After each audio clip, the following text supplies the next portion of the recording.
Hey, I'm Jeff Bird, director of Leatherface, and you're watching Without Your Head.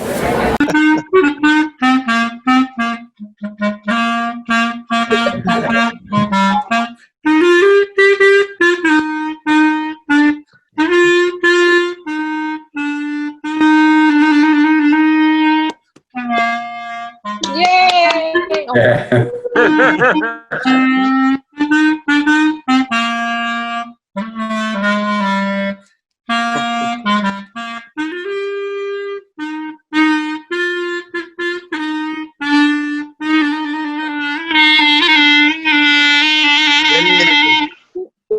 Long live Lloyd.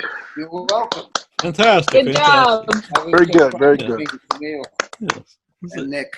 Yes, very good to see Anyway, you. So, where were we? yeah. Oh, yes. Toxie's here. Oh, excellent. Hey. Oh. Is here to answer all your questions. Excellent. I have my own Toxic Avenger here. Oh, hey. Oh, that's the best. Thank you. Mm-hmm. He's, I did not he's paint been that. on my Instagram several Yeah. times and Twitter. Thank you. Yeah. It was a gift from a listener of the show. It was very nice. No kidding. Wow. So we're here for B Documentary 2. It's very good to have everybody here. We have the president of TROMA, the creator of Toxic Avenger, Lloyd Kaufman, who just played us in. So wave and say hello. Thank you. Thank you very much. Hi, Angela. Hi, Lloyd. Hello. Yeah, Hello. Nick is here. Matthew Fisher. Whoa, what a nice. Lloyd K. Yeah, Kevin's Gary Sherman is How here. you doing? Kevin VanHentenryck, the whole gang is here. This is terrific. Well, thank you so much. Yeah. Oh, thank you. Real quick. I haven't seen you in a long time, Lloyd. Yeah. What's Gary and Lloyd haven't seen each other for a while, apparently. I don't think so. Yeah. Hold on, I'll put in earphones maybe, and maybe I'll hear you better. Sorry, No worries. I just got off Zoom from upstairs. I get you. Thank you for doing this. Everybody's zooming. Everybody's zooming. A little bit Zooming late. who? Zooming for this a little better, maybe? Yeah, I hear you fine. It's probably on your end. Hey, well, thank you. James should be here too soon. I don't know. Oh, yeah, James James. Balsamo. James Gunn? Maybe, Yeah. I don't know. Actually, Lloyd, make that happen. Get him on here. Nah, James Balsamo. He's what you want. James Gunn's very yesterday. Balsamo is He's Balsamo today's is the future. He's the future. But now, TROMA Now. Are you subscribed, by the way, to TROMA Now? Because TROMA, we're paying all our employees, and we have no revenue except for TROMA Now. So, any of you have a few New Zealand dollars, subscribe. We have all these young new artists, and TROMA is 47 years, and we need help. So please, TROMA fans out there, subscribe to TROMA Now. It's the future, but now.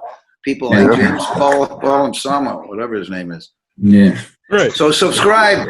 Otherwise, there'll be no more TROMA in the 47th year. Yeah, we can't have that. The clarinet, is that something you played for a long time, or did you just learn it during the pandemic? I haven't touched it for 60 years, but since the pandemic started, I figured I'd share clarinets with anyone I could find in the street. Go from COVID-19 to COVID Pro. Right. Thank you for laughing at that. You're nice people. Very nice people. Last time I saw Kevin actually bought a ukulele up at Woodstock. I thought it'd be a cool place to buy one. And I never learned how to play it, but now's the perfect time for me to learn the ukulele. Yeah. It's not a difficult instrument, and the clarinet is very difficult. I spent years on it and gave up 60 years ago.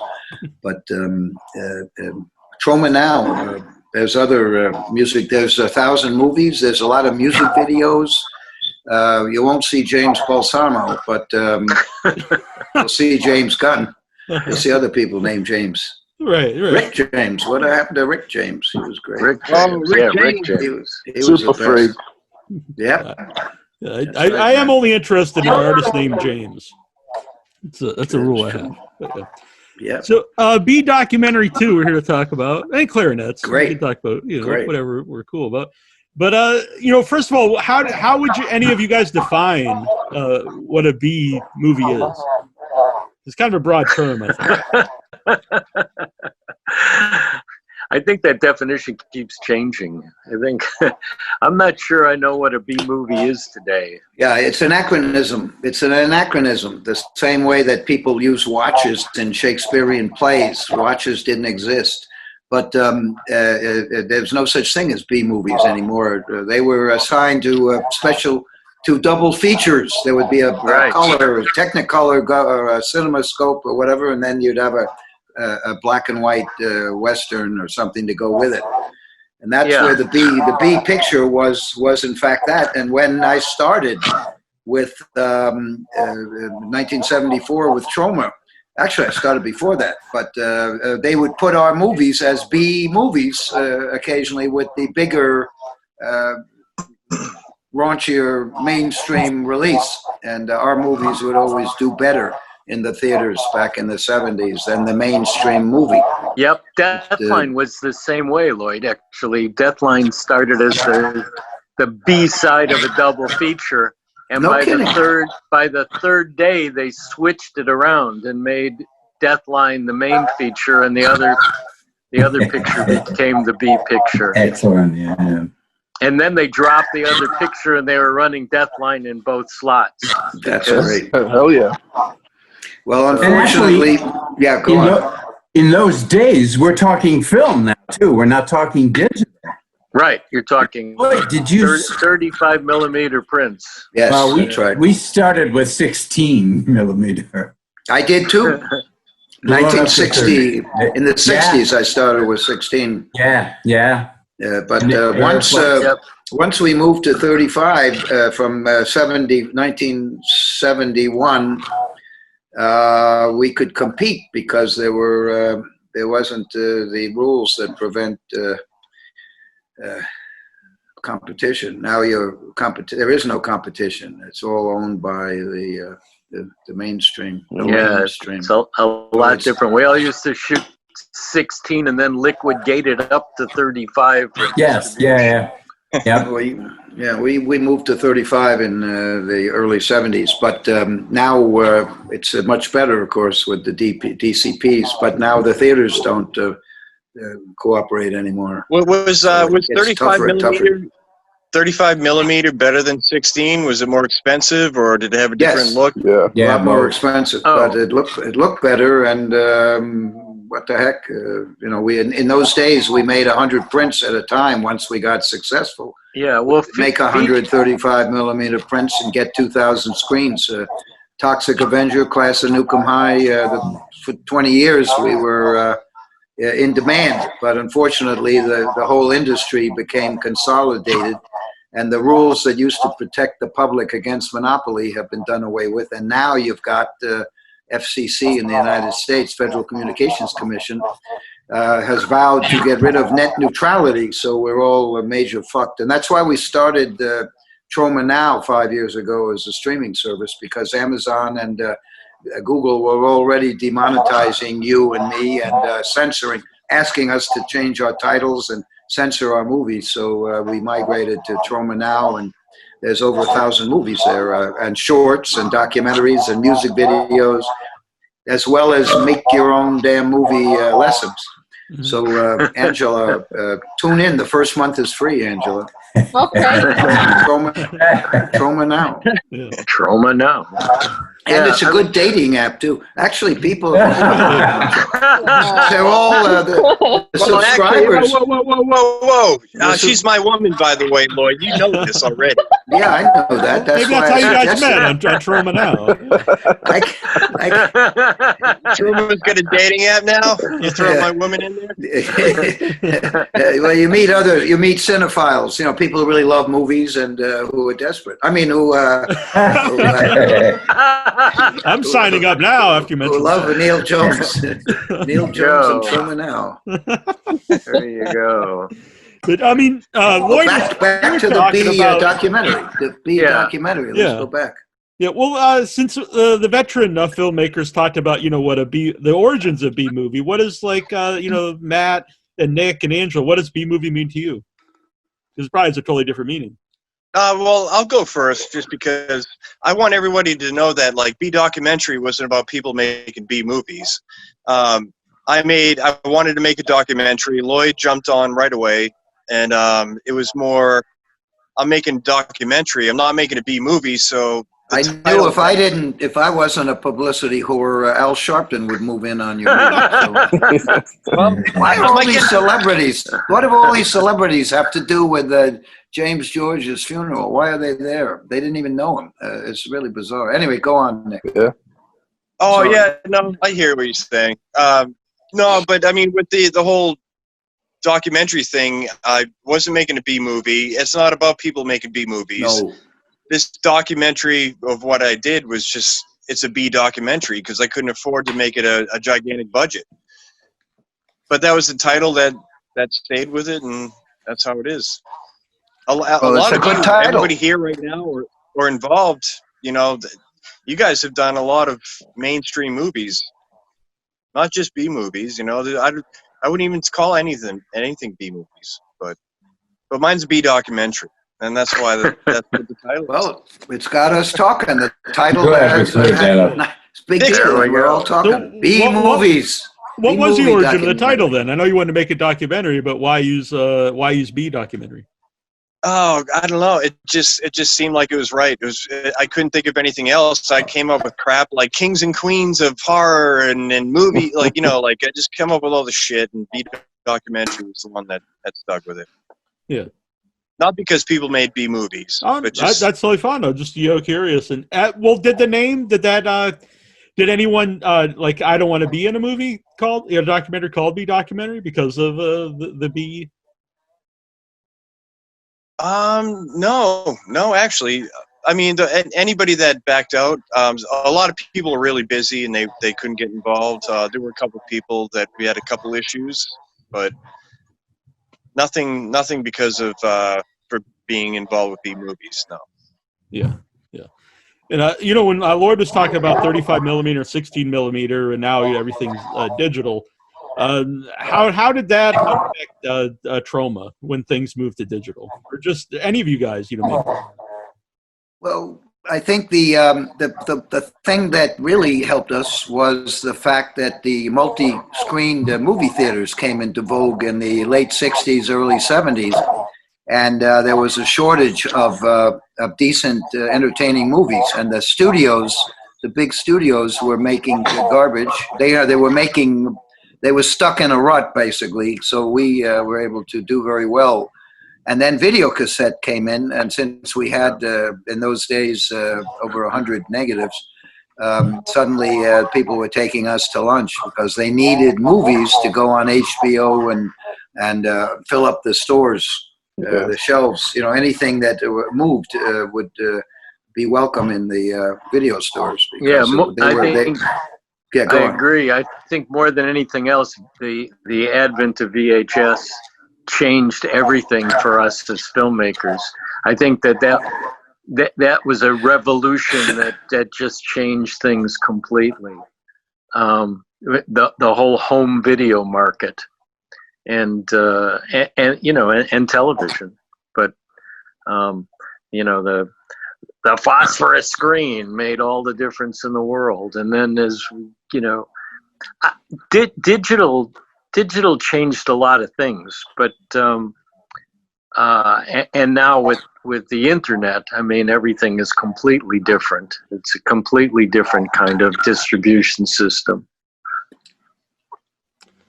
Kevin, how did because you made basket case movies, which I love, and then you haven't necessarily made a lot of stuff lately. You've been carving stone, which is very cool. I've learned the ancient art of stone carving. How did you get involved in B documentary? Nick was at a con that I was at. Wasn't that it, Nick? Yeah, it was CT Horror Fest in Connecticut. Right. No, Yeah. was it Connecticut? Yeah, yes. When I first met Kevin. My bad. No, it's okay. No, we met at CT Horror Fest, and I had Which is tables a made. great show, by the way. That's a great show, by the way. Oh, it is. It is really a great show. James Balsamo was there. Like Ben Chapman, who played Creature from the Black Lagoon. I think George Romero was there too. This was 2016, and I was like 4 tables down from you. We met, and while the talks were to get another B documentary too, I definitely hit you up, and you were all aboard. And we actually, Angela and I drove to New Jersey to film you, and Lynn Lowry as well. Who I That's right. discovered. Yeah. I discovered Lynn Lowry. Battle of Love's Return, 1970, earlier. Anyway, then we made Sugar Cookies with Lynn Lowry and Mary Warrenow, and she's back. Yeah. Along those lines, what do you look for? For With Lynn Lowry, I an actor, tried to come on to her. But I took her to if only TROMA now was around, then you could have hooked up with her on the dating app. Well, you're right. TROMA now and cool. I was invited. My classmate at Trinity School became the son-in-law of Richard M. Nixon, President of the United States of America. And when the son-in-law got married, Ed Cox, I was invited to an affair in New York, to which I took Lynn Lowry, and I sort of did one of these things where she was sitting next to me, and I was like stretching, that kind of thing, and she curled her lip, and so that was the end of that. If you read I talk about it in my first book, All I Need to Know About Filmmaking. I learned from The Toxic Avenger. Well, thank you. The first book I wrote, by the way, was written by James Gunn. Right around the time he wrote Romeo and Juliet. So it's a good book. Yeah. Very funny. Of no use practically, but it's extremely amusing. Well, that's a use. Some people could say the same thing about me, I guess, except for the funny part. Oh, you're a national treasure, Neil. Well, thank you. I appreciate the lines. Definitely, thank you. Matthew Fisher, like a producer, and what's cool about the documentary, you have veteran actors who have been veteran filmmakers, who made stuff from the 70s on, and then we have younger people and stuff. So what inspired you to make movies, and how did you get involved in the documentary too? Well, I was always just a film fan in general, and in my late teens, we came to this place where we realized we could start making them, and we owe a lot to Lloyd and TROMA, because you see The Toxic Avenger was big for me as a youth, because you could it showed you that you didn't need $1 million to make an entertaining film. So with that, we went into just starting to gather on the weekends with friends and family sometimes, and just putting together shorts and kind of figuring out the dynamic of making something, and just kind of grew from there. To go back to the B-Doc thing, I consider B movies almost like underground films, where people would call a big Hollywood film an A movie, even though they're not, you know what I mean? And the more underground films would be B. But the underground films are the films that are kind of the most enjoyable, and there's no rules to them. They're real punk rock, and I think at that age, a lot of people go to those films because the same way they'd go to a punk rock band or whatever, because they're raucous and fresh and raw, and just really fun. So I think that's kind of the spirit of the B movie. Yeah.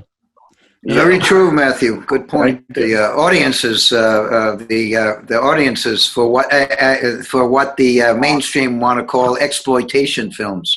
That's a way to put us in the ghetto, put us in the back of the bus, right? It's a bullshit term.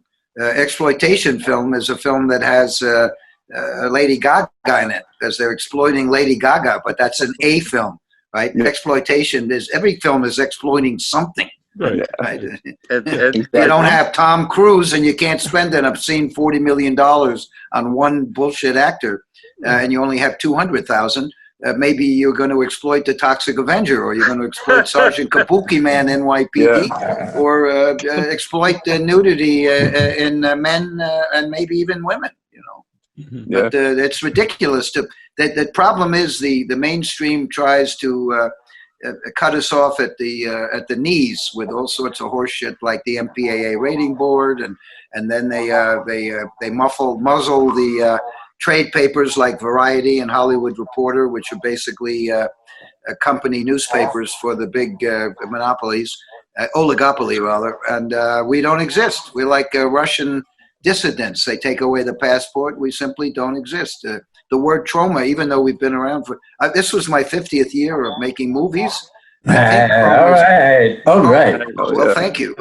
But TROMA's left a fairly good footprint on the countryside, yet I don't believe there has been one word about that in any of these so-called media publications, not even in New York, where we've made our movies for 40, or I've made movies for over 50 years here in New York City.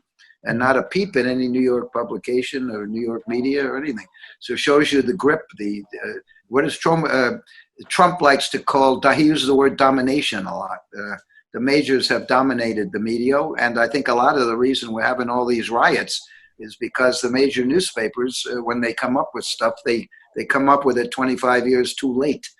New York Times, definitely, limousine liberals, right? They supported the Nazis. They wouldn't let the Jews in.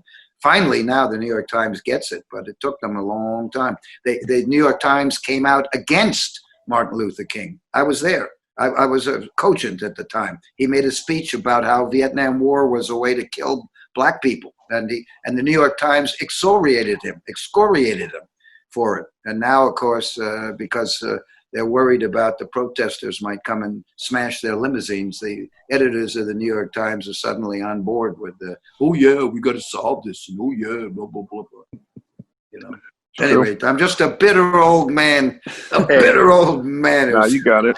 You know what? Lloyd, very lucky. Lloyd, we lived through it all, and so you get a good reason to be bitter. I mean, it's like when Trump goes to Ford and starts talking about what a great man Henry Ford was. A great man, right. Are you going to settle for Biden? Hashtag settle for Biden? Yes. Yes. Used to be, we had hashtag, my daughter's friends made a funny documentary when 2016, and they made up T-shirts, hashtag settle for Hillary. And unfortunately, she didn't win, but anyone could have won. Bernie would have won and changed the world. We wouldn't have all this mess. But I never realized B-documentary 2 would be so political right now. Yeah, well, it's a good symptom of where we are, right? Yeah. I mean, TROMA gets pushed more and more and more down into the underground, and we don't exist. Luckily, we have maybe 1 million fans once a month who visit our sites and give us a few breadcrumbs on which to survive. And I don't know how we make it. We're paying everybody now, but unless we get a lot more subscribers, it's going to be hard to get to the other end of this tunnel or this TROMA movie in which we are all dwelling at present. Mm-hmm. Well, actually, kind of like what he was just saying there, Nick, about B documentary. He didn't know it was political, but I mean, TROMA movies. Is it hard to make a movie where it's both you want to say something? I mean, all TROMA movies have a lot of political messages in them and social commentary. But also, at the same time, you want to make a movie that people is just going to be entertained on some level too. So to balance those two things out, very important. Yeah, if a perfect example is Fast Food Nation. The movie was boring, and it didn't talk to anybody except a certain number of sort of bourgeois. Whereas the Poltergeist, Night of the Chicken Dead, which was an anti-fast food movie. Had a much bigger audience and influenced young people, right? Influenced a lot of young people who and I think it may have had a little bit of effect. Well, certainly the McDonald's makes noise about having healthy salads and things now, and they're moving away from the fast food and the factory farms and having more local meat and also a lot of they're moving into the fake meat. I'm vegetarian and. They've also just eliminated the need for Fourth. The country of origin to be printed on the package of meat. They eliminated the what? The need for them to label the country of origin of the meat is gone. So if I have some bat soup, I can't get it from Connecticut. You mean it could be made in Connecticut or New Jersey and not New York? No. Yeah, the bat leak is really good. God damn it. You see, that's the thing. And by the way, while we're all huzzahing about hashtag, while we're all excited and rioting and putting up black spots on our Instagram, where's all the billions of dollars that went into the pockets of the labor elite, the bureaucratic elite, and the corporate elite? We didn't get any of it. I have friends who've been waiting 2 months to get certified for unemployment insurance. 2 months they haven't got a paycheck, and they still are waiting for a certification. Well, one of them got the certification. Now all he needs is a check. But the point is, we got rat fucked, and it's our money. And has Biden made any noise about transparency and getting? We should have a list of everybody who got more than $10,000. We didn't even get that. Right? Trump's been around. Our bank, we've been with J.P. Morgan Chase Bank for TROMA began in 1974. We couldn't even get the PPE or whatever you call it. We didn't get any PP. We got a lot of duty. I noticed the billionaire class who have just started a new chain of. They start a new chain of fast food stores called looters. Get it? Looters, billionaires. Yeah. And it's not just the billionaires. It's the corporations, the bureaucrats who are in the Senate. How many of them are 70, 80 years old? Get rid of them. Get them out of there. Put in term limits. This stuff will go away immediately. Newark has had no violence. Newark was the champion for violence and murder in the 60s. They've got a mayor, Baraka, son of a playwright, radical, but he's changed Newark, and the cops there are getting along, and they're not.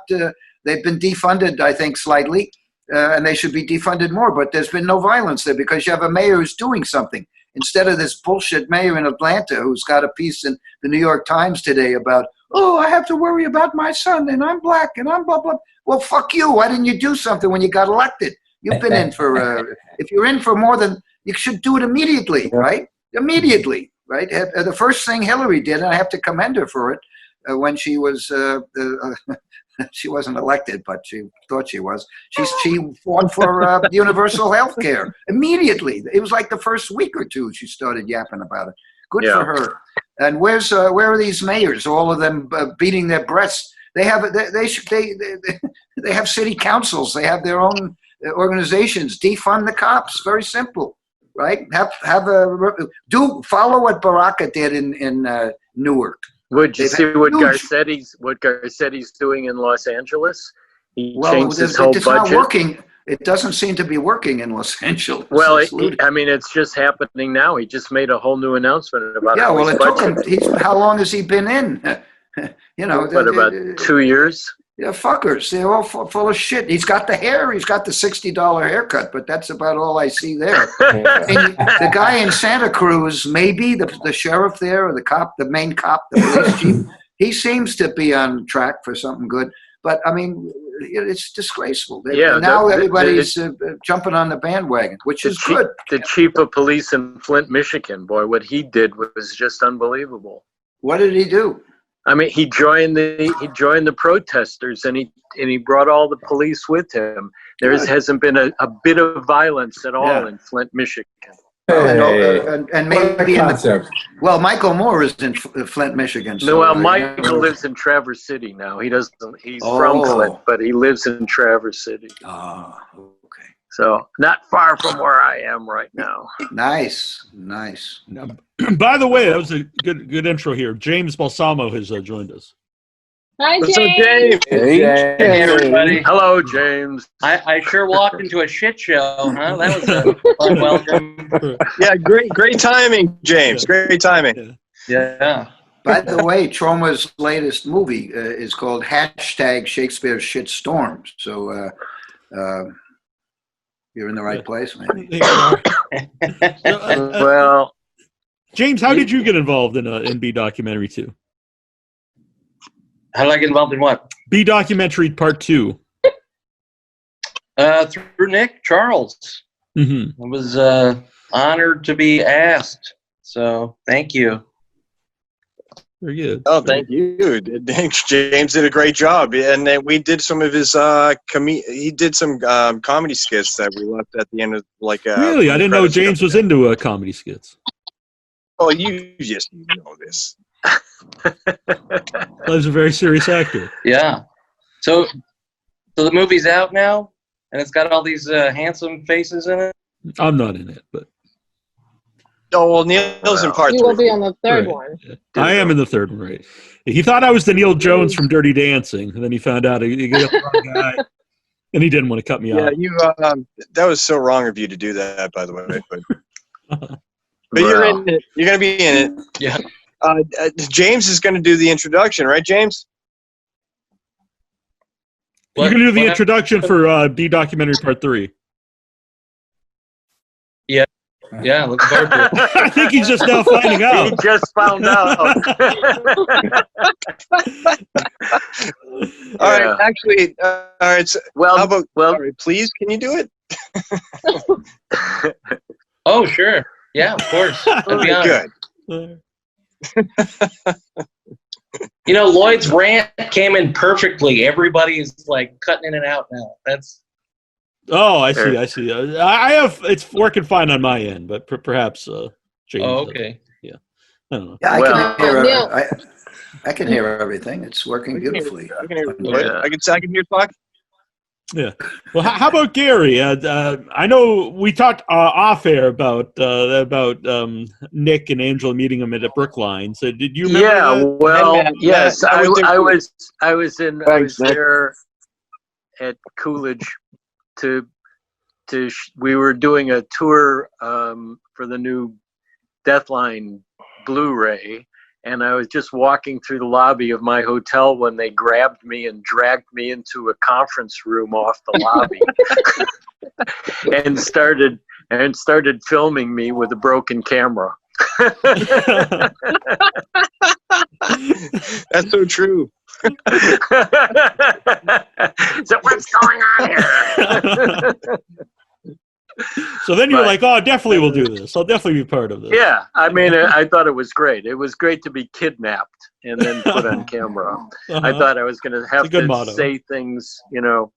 I thought I was going to have to give my ransom note,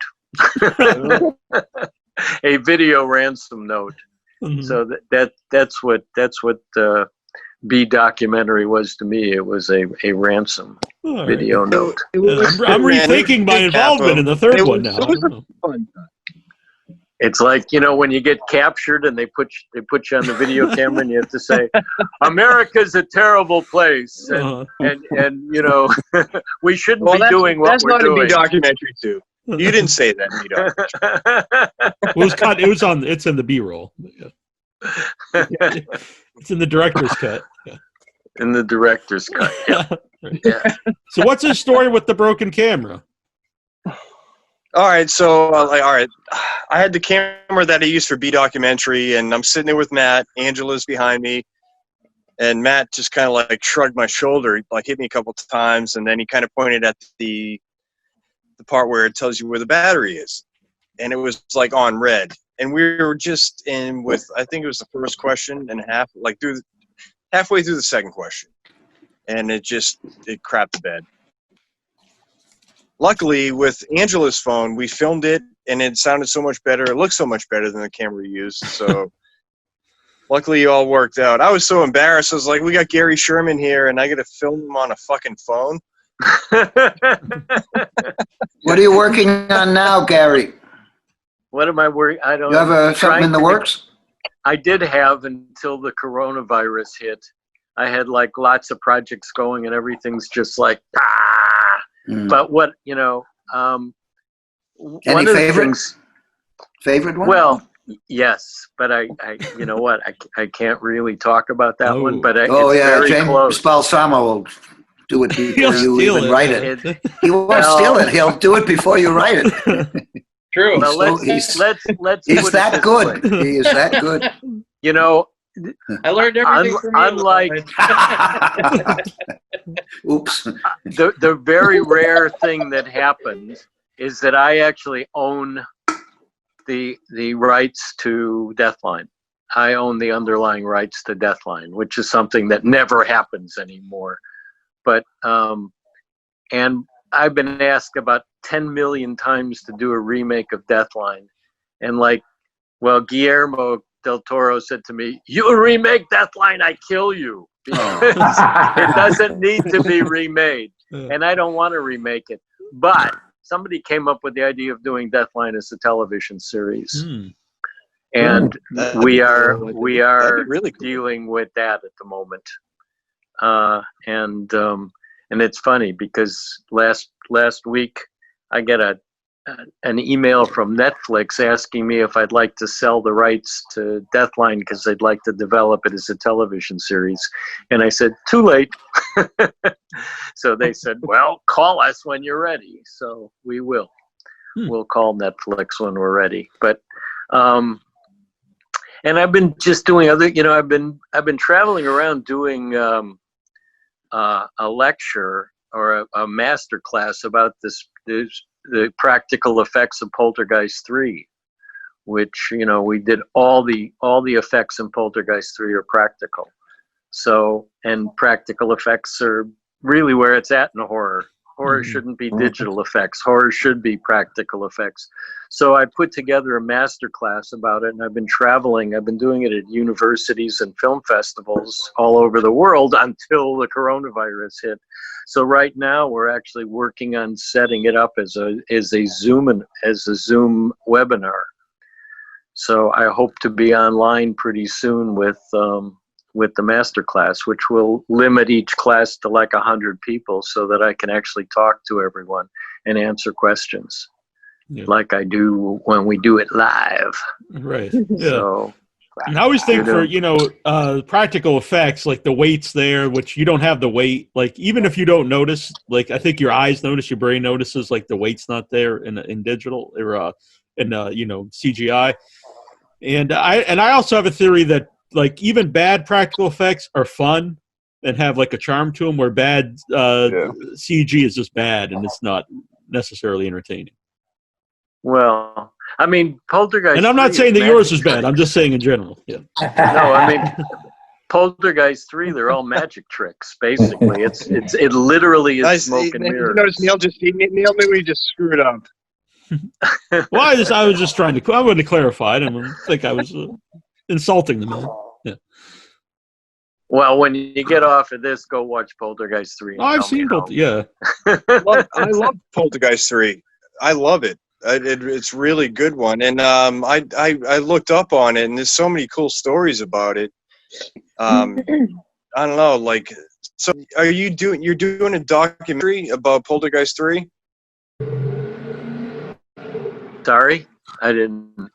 No, Gary, is there going to be a documentary about Poltergeist 3? Well, I mean, I'm doing this. I've been just doing the master class. I don't know if there's going to be a documentary. Oh, okay. Right. No, because I read up on a lot of stuff about it, and there's so much interesting stuff that I think a lot of people should hear it or see it. Well, we'll have to call Alexander. I have to call Alexander Philippe and get him to. I apologize. I've got to ring off. All right. Well, I appreciate you.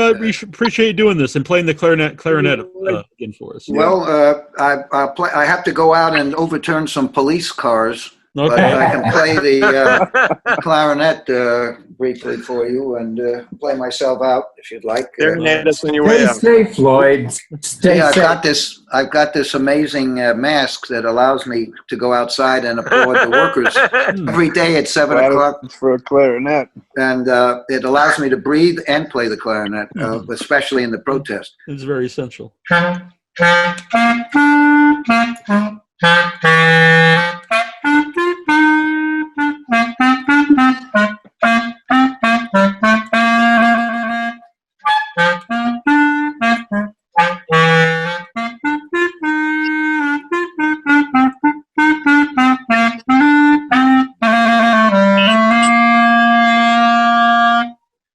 know what that is? Hey.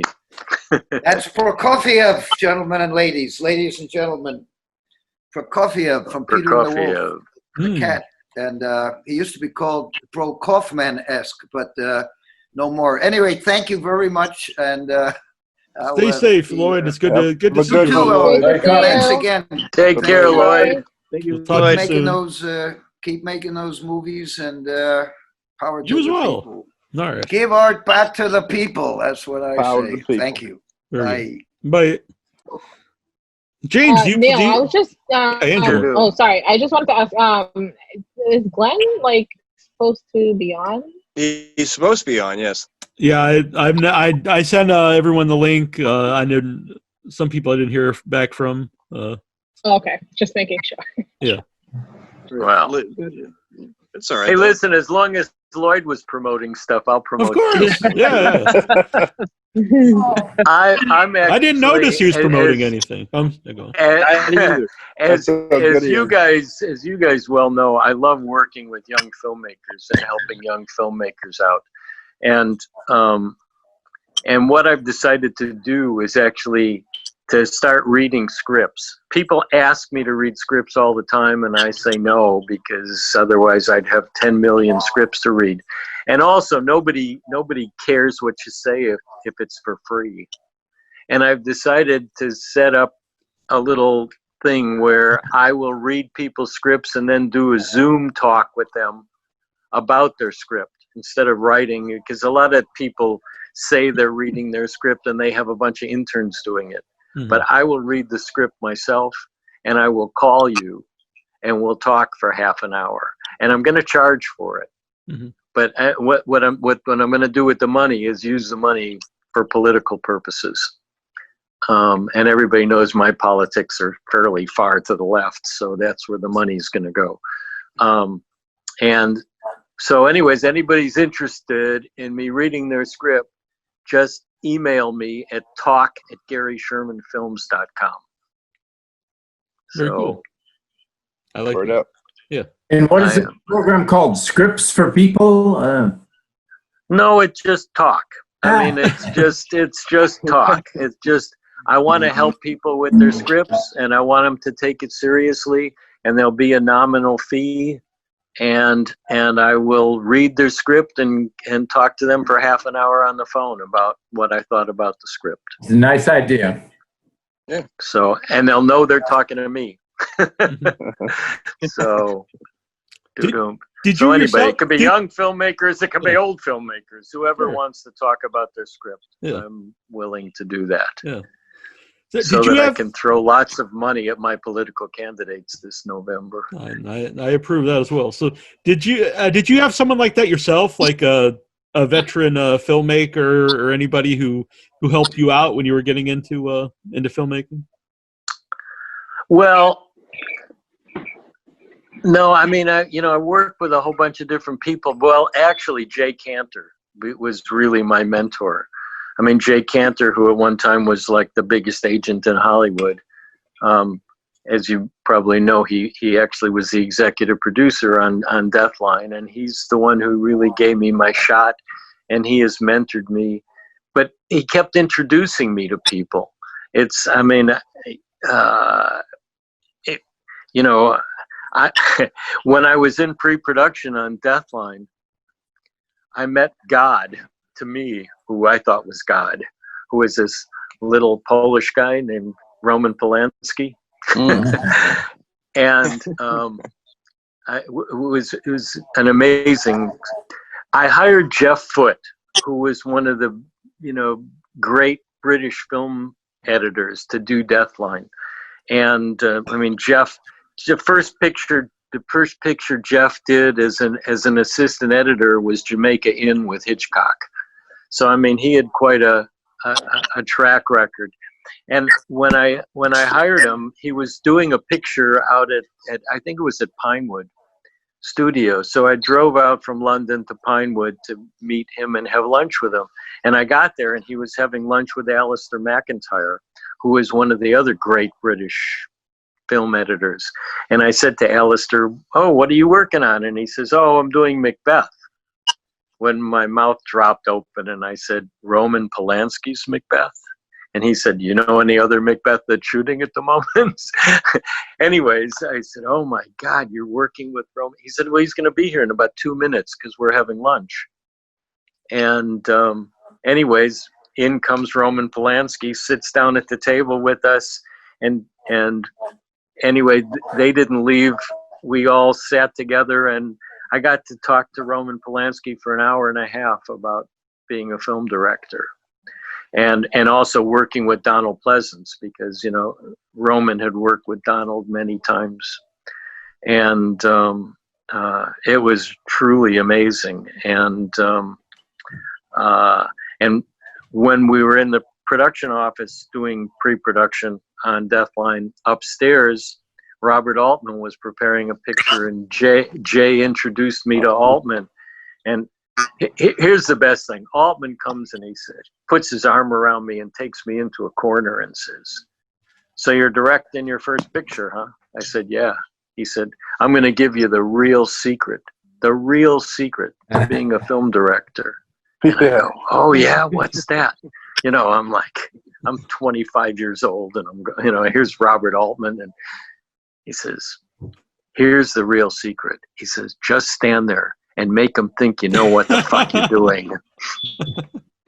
And that was, you know what? That was the best piece of advice. Uh-huh.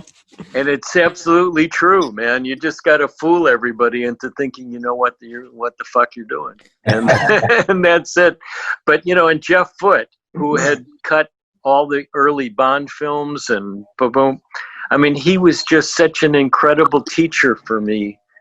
It's funny, when we were setting up to start post-production, I said, okay, Jeff, how do you want to do this? And he says, no, you're the boss, you tell me. And I said, wait a minute, you've cut more pictures than I've seen, you know, in my whole life. And he says, no, I'm going to learn from you. And that was his attitude. He said, when I stop learning, I'm going to quit. And that in itself was a lesson. And then he would just say things to me that he said, you know what? He said, once your camera's rolling, he said, give it a moment before you say action. And when you're finished with the scene, count to 10 before you say cut. And he says, you're going to you'll be bowled over by how much of that footage you're going to end up using. And you know what? He was absolutely right. He was absolutely right to give that little pause at the end instead of cutting immediately, or you know, or letting the scene go. And actually, eventually, I learned I would write a couple of extra lines at the beginning of a scene and a couple extra lines at the end of the scene, which I knew I wasn't going to use, but it allows a continuity and elasticity to every scene. And I just learned. And another thing that Jeff taught me, which was amazing, he said, okay, this is something I learned from Hitchcock, he told me. He said, always let them know the gun's in the drawer. You got that? You know what I'm talking about? It's like, okay, the secretary comes in and says, Mr. Jones, Mr. Smith is here to see you. And he says, okay, give me a minute.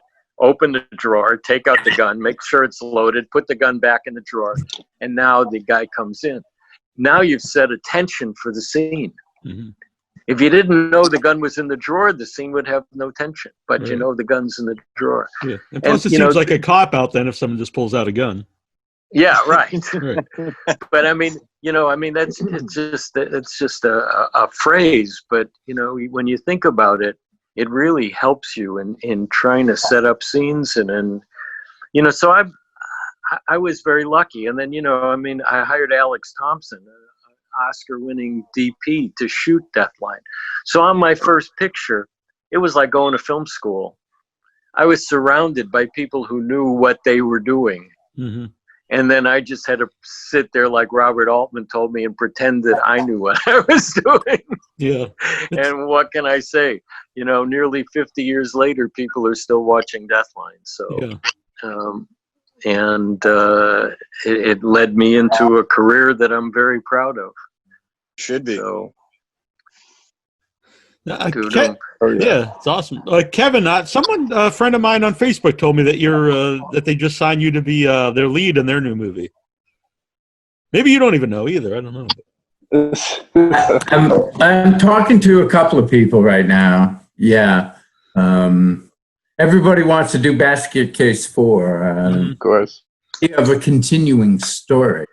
Mm-hmm. Which I know I think you have a story that you wrote or an idea anyway for Basket Case 4. I mean, you're talking about the whole thing with remakes. Yeah. I like the idea of a continuing story. I do too, because characters, if you have characters that you've established and people are interested in, well, what the hell are they up to now, I agree. I think that's what like the Phantasm franchise is so cool. It's over so many decades, and it had all the key players were still involved.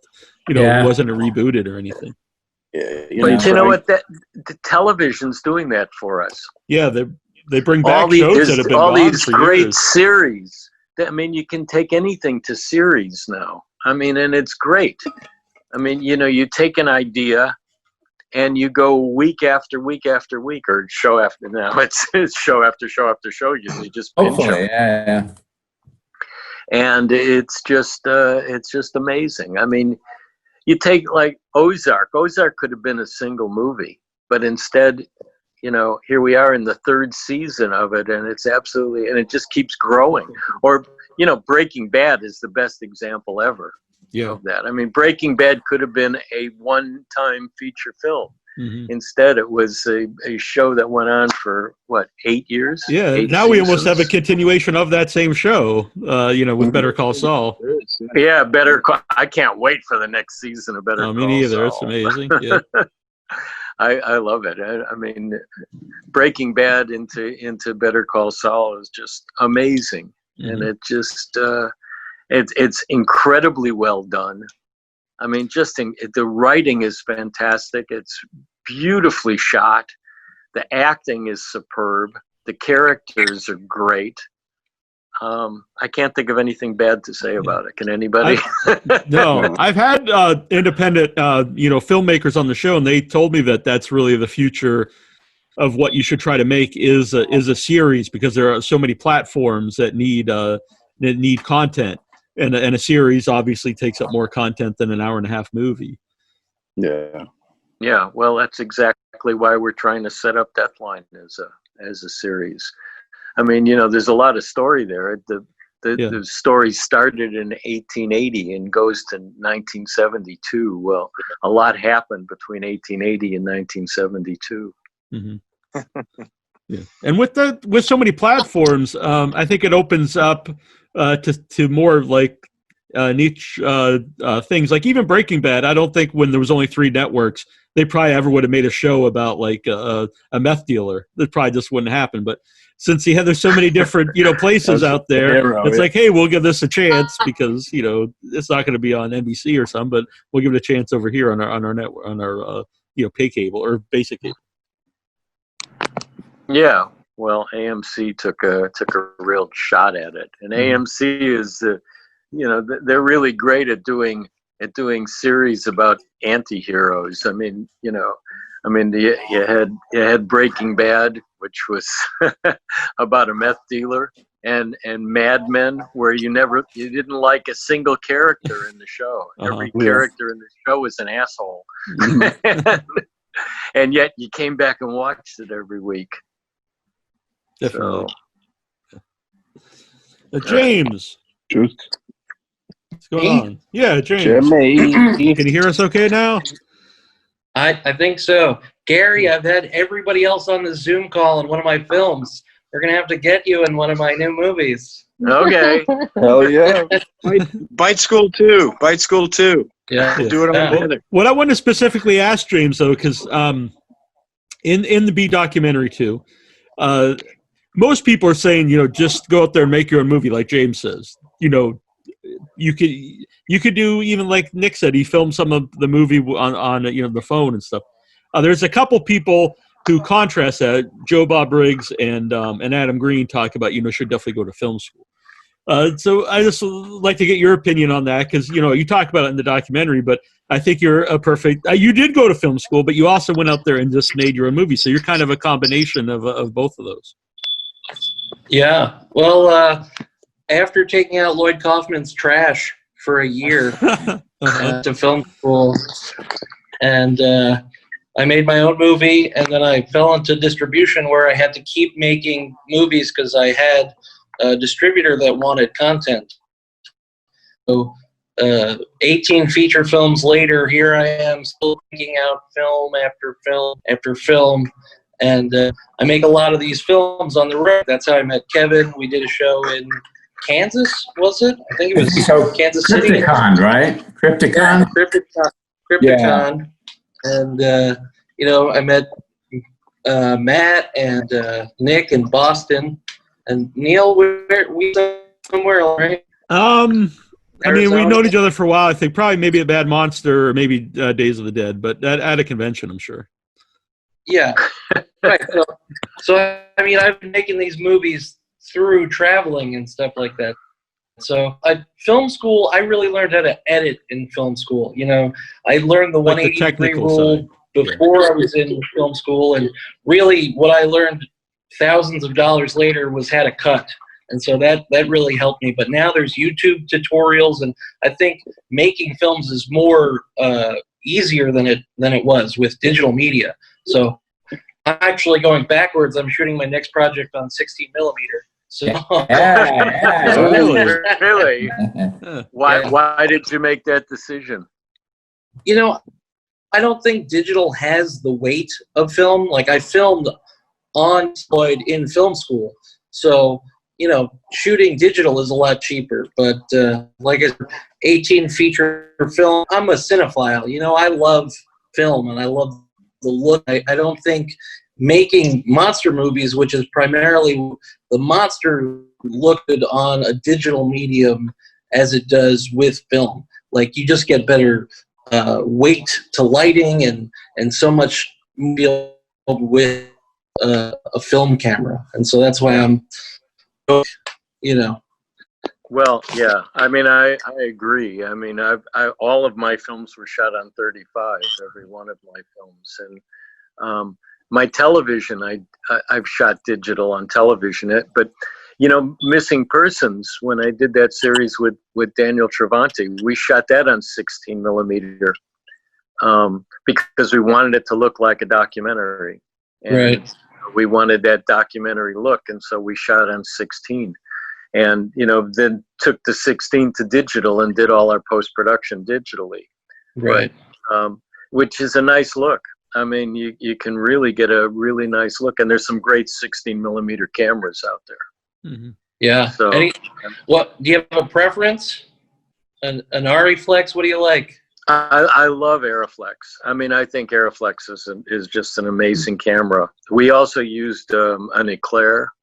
And I usually just eat the Eclair. I was thinking of the same joke, but I was waiting for James. I was waiting for James to tell a joke tonight, and there it was. But I mean, Ariflex. Nothing handles film like an Ariflex. Yeah. I mean, we shot. Vice Squad was all shot on Arri. Mm-hmm. And but we were shooting 35, but it was the nice part about Ariflex is that Ariflex makes enough cameras that you can actually hand hold a 35 millimeter Ariflex, and it's not much different except for the size of the magazines. So it's about the same as shooting with a 16. Yeah. So, but yeah, 16 is a great medium. Yeah, I think that's what I'm going for the next one. So, no, it's very exciting. Cool. Yeah, the difference is the lenses. I mean, but that's something we should. If you want to talk on a one-on-one, we can talk about lenses. And yeah, you can buy his masterclass. Everybody out there will be bored. Well, I do a master class about lenses, and which I've done at universities, and that sounds like a pain in the glass to me, Gary. What's that? That sounds like a pain in the glass to me. Pain in the glass. yeah, pun. Boo! Someone call the pun police. Use the pun, go to jail. Oh, he'd be doing life by now if there was the pun. Might be on death row. I don't know. But you know, lenses are something that I've always really found is a really very, very important part of filmmaking. The choice of lenses doesn't have to do with the size of the shot you want to do. It has to do with the depth of the shot that you want to do. So you can always move a camera closer or further away. Lens is the perspective. Yeah, and it's this, you know, you're talking about 35 millimeter. The reason that 35 millimeter became the format that was the standard of making movies is because the retina of our human eye is the same size as a 35 millimeter negative, the frame. And the lens in front of it, a human lens, is anywhere from a 35 to a 50 millimeter lens on a 35 millimeter format. So that's why you call, when you put a 50 millimeter lens on a 35 millimeter camera, it's called normal. Because if you take like an Aeroflex and you put a 50 on an Aeroflex and you put it up to one eye and open the other eye, you're seeing exactly the same thing. The depth is the same. The angle of perception is the same. The angle of acceptance is the same. And so psychologically, when you put a normal lens on a camera and you're seeing what the eye sees, it talks to your audience. And anything else is an abstraction. But as I said, that's a whole other. It's like an effects box. It's like when a guitarist gets a new effect, you know. Yes. Like, you know, a real long lens. That's like a wah-wah pedal would be for a guitarist. Yeah, right. Or going to a wide lens and moving it in close. Yep. It's funny Kevin says that because I used to I play the guitar and I've had so many different types of pedals. I had the wah-wah, I had the distortion pedal. It's the same thing for films too as well. Yep. Effects, an effect, whatever effect it is only meant as a highlight, not for the steady diet, you know, not for the right. Yeah, I mean, you know, and that's what digital does to us. Digital gives us all this crap that we don't need. You know, it's like my wife surprised me with a Yamaha keyboard so that I could play wherever I go. And I mean, it's a full size keyboard like a real piano, and it's weighted keys. But it's got all these things on it. You can make it sound like an organ. You can make it sound like a guitar. You can make it sound like a saxophone. I don't need all of that. I just want it to sound like a piano, you know. Guitar. Yeah. So, but. Yeah, Angela, we didn't get to talk too much to you yet. So, Angela, what was it like to film B Documentary 2? And what's your background in camera work? Oh God. Okay. Yeah, put on the spot. I know. This is my first time, and I absolutely loved it. I remember Nick. He had called me. He's like, "Hey, we're going to Jersey. We're going to the which festival? The horror show in New Jersey." Yeah, the horror show. And he's like, we're gonna film Kevin and Laurie, and I was like, okay. And you know, we were just learning the new camera that he got for his birthday. And of course he broke the battery to that. It did. There's another camera malfunction. I had to buy a $400 camera before we went there. Was that the same battery that died out with Gary? Yeah, you can blame it on me. No, different camera. No. Different camera? Different camera. I went through 3 different cameras to make this fucking movie. Yeah, it was so, oh my God. But I mean, it was so fun. Like, Nick was like, hey, you could just hold the camera. Like, and I enjoyed it. I learned a lot from filming Lynn and Kevin and who else? Tiffany Shepard. I filmed her as well. And then from there, each person that we kept meeting up with, you know, he would ask the questions and I would film, and I had fun. Even like Jane's movie, like it was so fun filming that too. Like, it was fun. Catch of the Day 2. It's coming out. Kevin's in Catch of the Day 1. He is. So we got to bring Kevin back for 3. Gary. That's Right. Yeah. I was only in one movie. I don't think he wants me back. He's like, you're just terrible. You're gonna star in the next one, Neil. All right, and There you go. I'm recording this. So I'm gonna save that. But yeah, I'm 160 pounds heavier in Cool as Hell 2, and I gained all that weight just for James Balsamo. He's Just for that demanding of a director. Right. Well, congratulations on losing it all. Thank you. I appreciate that. Yeah, Really good. You look great, man. Thank you. I appreciate that. Neil does look good. He looks great. James, you know how to get a hold of me, right? No, I can't reach through the phone. You tell me, Gary. Actually, Well, I can send James. I can get you guys Gary. connected. Gary, I can send James your email if you want. You guys want? Yeah, that would be fine. Cool. Yeah, or you can use the talk at Gary Sherman Films as well, at GaryShermanFilms.com. Or you can give him my regular email, which we won't announce on the air here. Right here. Yeah. Actually, Gary, real quick, can you tell us your phone number? Social security number. my social bank routing number. Right. You want to put? Should I hold some of my credit cards up to the camera here? Hey, why do we should all do something. Let's all get together and do something. If James got something coming up, why don't we all get together and do something? That'd be fucking cool. No? Because we're not allowed to at the moment, I think. But We're not allowed to. Yeah. But yeah, I like the idea though. Yeah, I like the idea in theory. Once the plague is over, it would be good. I haven't been since March 12th.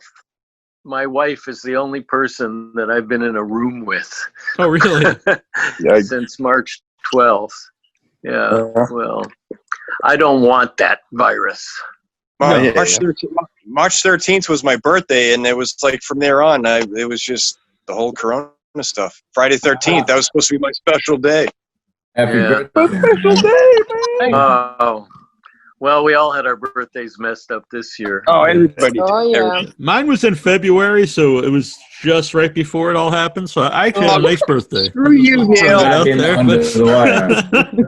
Yeah. There you go. Yeah, you know what? It was Daniel Trivanti, who, Daniel J. It was his 80th birthday, like 3 weeks before the coronavirus hit, and we had a big party for him. Oh, wow. Which was really nice that we got to have the party before. Yeah. Isolation. Yeah. Earlier, someone mentioned that, making movies is easier now just because, you can have the equipment and stuff. But I would think that would also make it harder to stand out because if everyone can, in theory, make a movie, then how do you stand out? So especially younger guys here, Mathew Fisher, how do you go about trying to get your thing I'll just say it's easier technically to make a movie, but it's just as hard to make a good movie. There you go. And even though that filmmaking has been democratized by digital, it still doesn't help you make a good movie. Mm-hmm. Truth. I think, though, even if you made a good movie, it's also going to be hard to get it out there, to get the people to notice it to begin with, to know that it's good. There's lots of platforms. Mm-hmm. But I mean, for people to click on it and watch it to begin with, even if even if it's on Redbox and all these other platforms. That's true. It's got to have a reason, and somebody's got to get behind it and promote it. It's like anything; it's all promotion. Mm-hmm. It's just a matter of advertising. Does word of mouth help? Like, let's say you do make a great movie. I think social media helps. It definitely does help. Social media does definitely help. Yep. Mathew Fisher, do you have any words on this? Yeah, social media helps. What was the question? Just about getting your work out there for people to see it. Yeah, I mean, it's they're easier to make, but they're still hard to make. It's not a, Yeah, I didn't make it. Yeah, I didn't make it. I don't want to seem like you just. But yeah, there's a movie. But I get you, I get you, man. But like, yeah, with streaming and YouTube and stuff like that, it's probably, I don't know. I can only speak for us with the underground might be a little harder to make money off of your film now, because you almost have to put it out there free to get the big groups of people to see it, I feel. But that's just my opinion. Yeah. And I mean, James, I know he's a very fun guy, but I mean, that is it works for him though, because being that character, people know him at the conventions and he makes appearances, and it brings people in to check his stuff out. James is the best. He's got a lot of people fooled. No, he's a good guy. No, James is a good guy. But I talked about this with James on the show recently, but without the personal appearances now of conventions and stuff, I know it's kind of early to say like how that's going to affect anybody, but how do you think that will affect you and your filmmaking? Talking to me? Yeah, or anyone in general. You talking to me? Hey, you talking to me? You talking to me? Gary? You're talking to me. He's talking to me. Well, so. Yes, James, talking to you. I would say. Yeah, I mean, I'm currently 3 other features, so I've been social distance filming with a mask on, shooting cameos, like filmed with James Quall from the Third Show the other day. So, as long as I keep 6 feet away from people and I'm hiding behind my camera, I think. Okay, yeah, I'm doing like small shoots. Yeah, I meant more like once it's done, you don't have the conventions now to go out there and promote the movie. Is that going to affect your movies?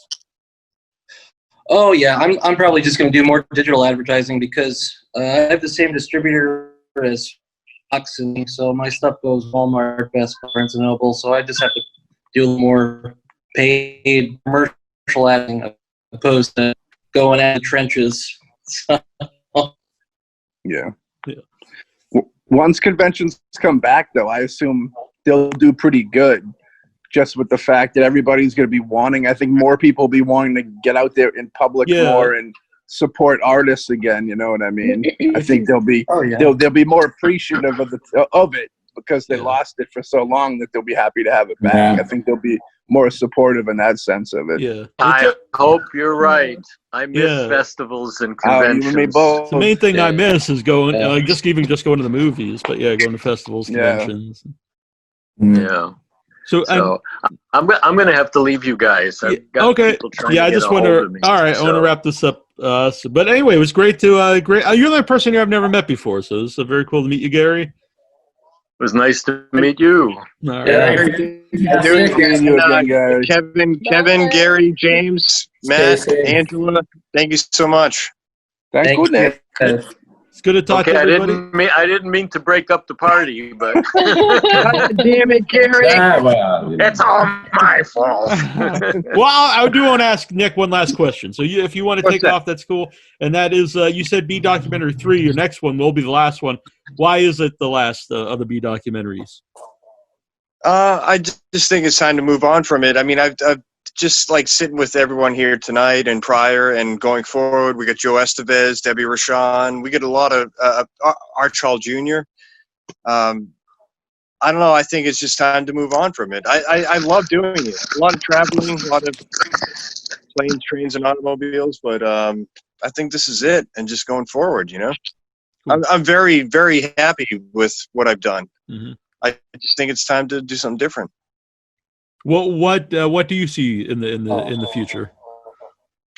More of a feature film. No more B documentaries or shorts. It's just going to be one film and just do my time for that. Cool. All right.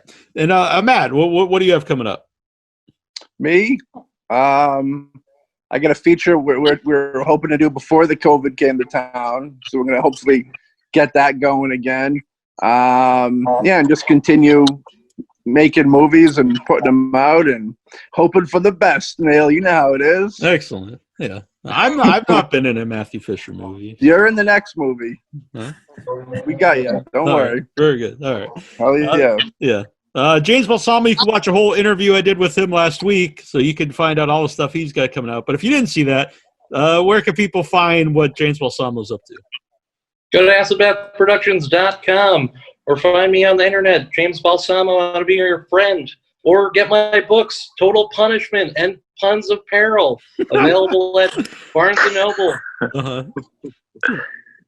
My last convention, our booth was right next to James Balsamo, and I heard many puns for 3 Oh weeks. yeah. But it was a good time. Kevin, I know you probably don't have the stone carving this summer. I don't know. No, I think it's going to be canceled. But if anyone would like to check out my work, kevinvintage.com. I like that. I like that. That's very good. It's almost glowing. Professional. The sun, yeah. It's like a little mini retrospective of my sculpture. I have a Belial that I carved on stone that Kevin taught me. It's in my flower bed outside. I was going to put it here, but I think it's too heavy for my bookshelf. But you've posted shots. I have pictures of it. Yes. Yeah. Very happy. And Angela, where can people follow you? And I assume you're working on B Documentary 3 with Nick. Yes, I am. Very excited. Just Angela. Make sure his camera works. If not, I have mine. All right. Yeah. So yeah, she's got my back. She's got my back. Very good. And That's if this really camera why you have had shit to me do around. right now, I just might throw in the towel if my next camera shits the bed. I can't afford another one. Yeah. That's right, Kevin. All right. Well, thanks everybody, and thanks for checking out. Yes, thank you, everybody. What about Gary? Did Gary want to promote something? Oh yeah, What? Gary did some plugging, but yeah, tell everybody again. All right. Oh, well, I'll just repeat. If you want me to read a script of yours, just email me at talk@GaryShermanFilms.com. Excellent. Okay. Right. Very good. Talk to you later. Yep. Okay. Bye, everybody. Later. Thank you guys. Bye-bye. Bye, good. Bye, everybody. Bye-bye, everybody. Bye. Thank you. Later. Fun. Later.